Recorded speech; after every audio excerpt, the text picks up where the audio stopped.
Much of what we know and remember about World War II is thanks to images, both photographs and videos taken by war photographers. Brave individuals who, halfway between being artists, reporters, and soldiers, documented all stages of this painful conflict. In many cases, they risked their lives to capture images that still send shivers down our spines today. From the beaches of Normandy during the titanic Allied effort to the massive aircraft carriers that fought in the Pacific under intense enemy fire or in unbearable climates. In this new military history video, we want to focus on the importance of these photos, uncovering their stories and introducing some of the courageous photographers who took them. Join us on this journey through time into one of the most brutal wars in history and the record that allows us to study it. During World War II, millions of images were taken by both professional and amateur photographers. In many cases, armies enlisted true masters of photography, dressing them in military uniforms to carry out their craft. Others were sent by newspapers and magazines, eager to capture the best images to cover the war event. Note that photographs have enormous symbolic value, and from them, a suitable narrative can be constructed to support military efforts. The United States understood this well, incorporating entire teams dedicated to documenting images of each large-scale operation. This not only allowed them to document history, but also to have absolute control over the type of images that reached the general public. One important name when it comes to war photography is Edward Steichen, born in Luxembourg in 1879. He left his native Europe to work as a photographer for the major film stars of the 1930s. This profession, combined with a journalistic passion, led him to cover both the First and Second World Wars with a team of trusted photographers. Steichen, with years of experience photographing Hollywood's most popular actors and actresses, captured a special vitality and humanity in the soldiers he portrayed. His work is full of everyday scenes, such as these young soldiers lying on the elevator of the USS Lexington, glancing at what seemed to be books or yearbooks. The person you see on the screen is second-class companion James Fraser, a young soldier who was photographed in January 1945 while reading his Bible during one of his breaks aboard an aircraft carrier. This image was taken shortly before the ship set sail from Manila in support of the landing operation on the shores of Lingayen.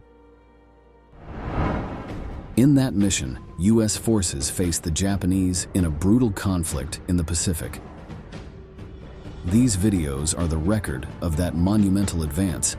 By that time, the balance was slowly tilting towards the Allied side, with fundamental victories like Lingayen, and Soldier Fraser was part of that epic after reading passages from the sacred book. Stories like Fraser's inhabit Steichen's work. The young man with an immaculate mustache is pilot, and war ace Blake Moranville, who was taking a nap aboard the USS Hornet with his pet rabbit. The photo was taken in January 1945, and unbelievably, a few days later, Moranville was shot down while operating in Saigon. Fortunately, he managed to make an emergency landing and was later captured by the locals. Moranville escaped to China and eventually returned to Nebraska to reunite with his pet. On the other hand, in one of the most remembered images of the conflict, the photographer captured a group of soldiers playing a basketball game aboard the light aircraft carrier USS Monterey, in one of the few moments of recreation during operations in the Mariana Islands. Steichen also took the time to portray soldiers in the midst of their daily tasks, often looking directly at the camera, as if jumping out of the photographic material to address those who would see them later, published in newspapers and magazines. The rest of the time, the deck of the USS Monterey received hundreds of Hellcats daily. This is one of the few existing videos of its daily operation. By the time Hitler invaded Poland in September 1939, Steichen was a 60-year-old man, so he needed a group of younger photographers to undertake the journey of recording the most bloody conflict in history, in images. Thus, he personally chose 6 promising professionals who accompanied him, taking some truly legendary shots. One of those young photographers was Charles Curley, who before focusing on photography, worked in the film industry. When recruited by Steichen, Curley was one of the best-known and sought-after image professionals in the United States. Still, he was eager to contribute to the Allied cause from his position. Curley was assigned to document the work of the USS Yorktown aircraft carrier and the men living on board operating the Navy aviation. In one of the few photographs of Curley aboard the ship, he can be seen holding the K-20 camera that accompanied him during his journey. A huge machine, the artist's only weapon. With an eye trained for the grandeur of advertising, Curley found striking images like that of a soldier transporting a 450-kilogram bomb on a cart on the USS Yorktown deck. It's better not to imagine what could have happened if the young man had stumbled and the explosive piece had rolled across the ship's surface. These bombs were intended to be loaded onto the Grumman F-6F Hellcats, one of the most powerful aircraft used during the global conflict. The Hellcat was the main carrier-based fighter of the Navy aviation and played a fundamental role in the Pacific theater, facing the Japanese Air Force and capturing strategically important islands. In this image, we can see the room where the Hellcat's weaponry, including the 450-kilogram bombs, was loaded. During 1945, the USS Yorktown carried out some of the most dangerous operations at sea south of China. This image captured the moment when pilots were informed of their next mission and the mortal dangers it involved. Their faces speak for themselves. One aspect that American society discovered through Steichen's photographs was the daily life of men on the battlefield. For example, how does a soldier stay fit when spending months at sea with limited space for physical exercise? Simple calisthenic sessions were held on the deck practically every day. Men had to stay strong and agile to react immediately, something fundamental in the operation of an aircraft carrier. Curley also portrayed the signalmen on the aircraft carrier deck and the men who, in darkness and with infernal heat, operated in the boiler room. Both roles remain crucial for carriers to function, one of the most powerful tools in Washington's arsenal. Not all the photographers who risked their lives to photograph World War II were civilians and professionals from the entertainment world. There were also thousands of soldiers who learned to operate cameras instead of rifles and had to endure enemy siege equipped only with filming and photography equipment. After the attack on Pearl Harbor, when American involvement in the conflict became inevitable, the United States Army occupied a lot on Long Island that belonged to Paramount Studio, turning it into the Signal Corps Photographic Center, later renamed the Army Pictorial Center. This became the home and operations center for hundreds of film directors, photographers, and soldiers looking to train to document combat.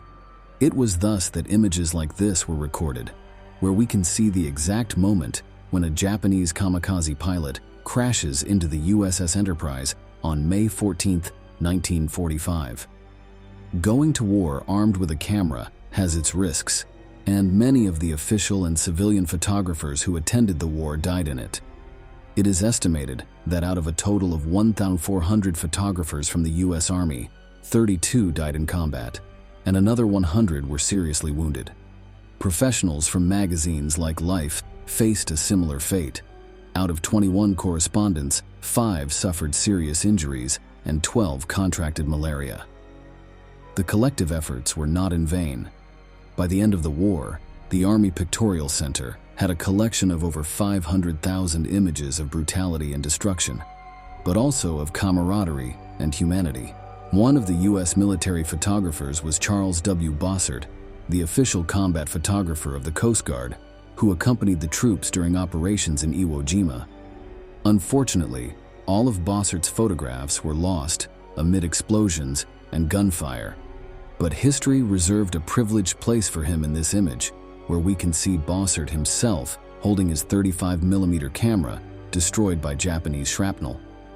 Soldier and photographer William T. Barr recalled in numerous interviews his years of service from 1942 to 1945, during which he visited China, Iwo Jima, Taiwan, Okinawa, and various Pacific islands. I was a first-class photographer, and one of my jobs was to operate a camera mounted on a superstructure at the rear of the aircraft carriers.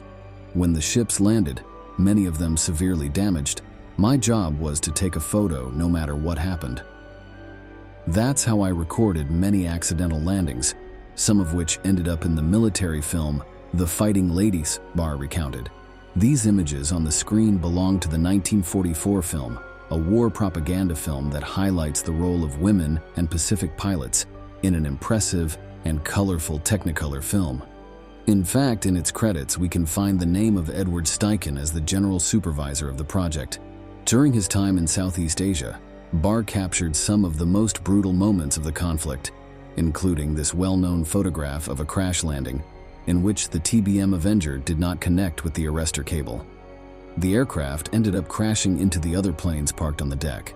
In a field like photography, the equipment used is crucial, and soldier Charles Restifo understood this.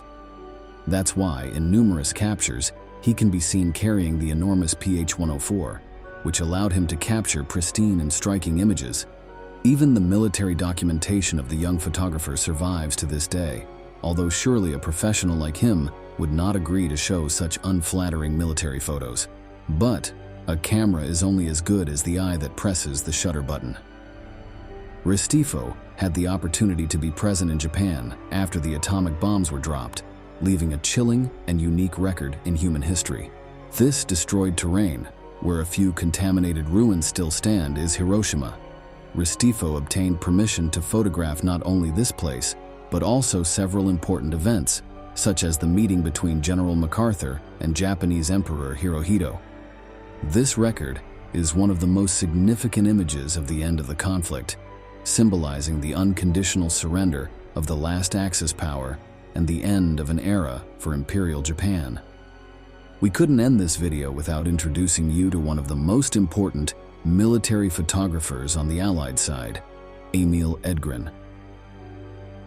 The legendary artist was born on October 8, 1919, in San Francisco, so when World War II began, Edgren was a young man seeking his profession. Over time, he revealed that he actually enlisted in the army to learn photography, but the school was full, and he had to fulfill other roles until his talent became too evident to be overlooked by his superiors. Thus, Emil was in charge of photographing various battles in the heart of Europe, leaving one of the most impactful works of his generation. In Belgium, Edgren captured this American GI resting after combat, looking into the distance in the Belgian fields. Next to him, we can see a brown automatic rifle, also known as Barr, a classic infantry weapon from the 1940s.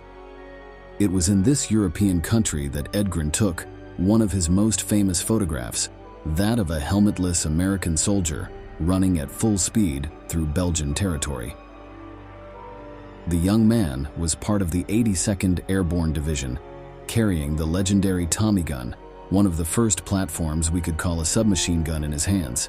This image is one of the most reproduced of the time, making its first appearance in the Stars and Stripes newspaper in January 1945. It later became part of book covers and was even honored with a commemorative stamp. But just as he portrayed the desperation to stay alive, Edgren also focused his lens on the tragic effects of war, immortalizing this fallen German soldier in battle during the conflicts in Belgium. Life and death coexisted for more than 6 years in one of the most brutal conflicts in human history. If it weren't for the heroic, and at times suicidal, work of military and civilian photographers, we wouldn't have these impressive documents that allow us to get closer to the trenches of the 1940s from our homes. This video has been just a glimpse into the incredible world of combat photographers. If you want us to continue exploring their stories and works, leave us a comment below. For now, we bid you farewell until the next installment of Military History. Thanks for joining us.